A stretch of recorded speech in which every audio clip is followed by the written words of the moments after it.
ആഭ്യന്തര വിപണിയിൽ അരിവില 20% വരെ ഉയർന്നതിനു പിന്നാലെ വില പിടിച്ചു നിർത്താൻ ഫുഡ് കോർപ്പറേഷൻ ഓഫ് ഇന്ത്യ ചട്ടങ്ങളിൽ ഭേദഗതി വരുത്തി ഉത്തരവ് പുറപ്പെടുവിച്ചു. മൊത്ത വ്യാപാരികൾക്ക് കൂടുതൽ അരി ലേലം ചെയ്തു കൊടുക്കാനാണ് അനുമതി നൽകിയത്. നിലവിൽ FCIയിൽ 2 കോടി ടൺ അരി അധികമായുണ്ട്. ഈ സാഹചര്യത്തിൽ കേന്ദ്ര പൂളിൽ നിന്നുള്ള 2000 ടൺ വരെ അരി ആഴ്ചതോറുമുള്ള ഈ ലേലത്തിലൂടെ സംഭരിക്കാൻ മൊത്ത വ്യാപാരികൾക്ക് അനുമതി നൽകിയാണ് ഉത്തരവ്. ചിലയിനം അരിയുടെ കയറ്റുമതി നിരോധിച്ചിട്ടും വില ഉയരുന്ന സാഹചര്യത്തിലാണ് ലേലത്തിലൂടെ പിടിക്കാവുന്ന അരിയുടെ പരിധി മുമ്പുണ്ടായിരുന്ന 1000 ടണ്ണിൽ നിന്നും ഇരട്ടിയാക്കിയത്. മൊത്ത വ്യാപാരികൾ അരിയെടുക്കുവാൻ മടിക്കുന്നത് പൊതുവിപണിയിൽ വീണ്ടും വില വർദ്ധിപ്പിക്കുവാൻ കാരണമായതോടെയാണ് ചട്ടങ്ങളിലെ ഭേദഗതി. ഇതിന് മുന്നോടിയായി അരിയുടെ വില ക്വിന്റലിന് 3100 രൂപയിൽ നിന്നും 2900 രൂപയായി കുറച്ചു.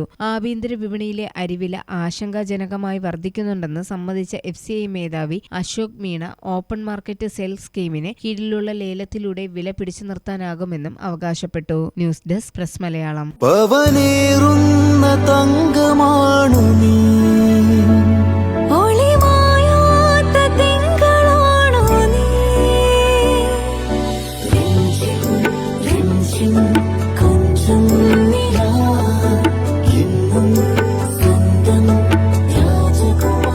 Be a Rajakumari.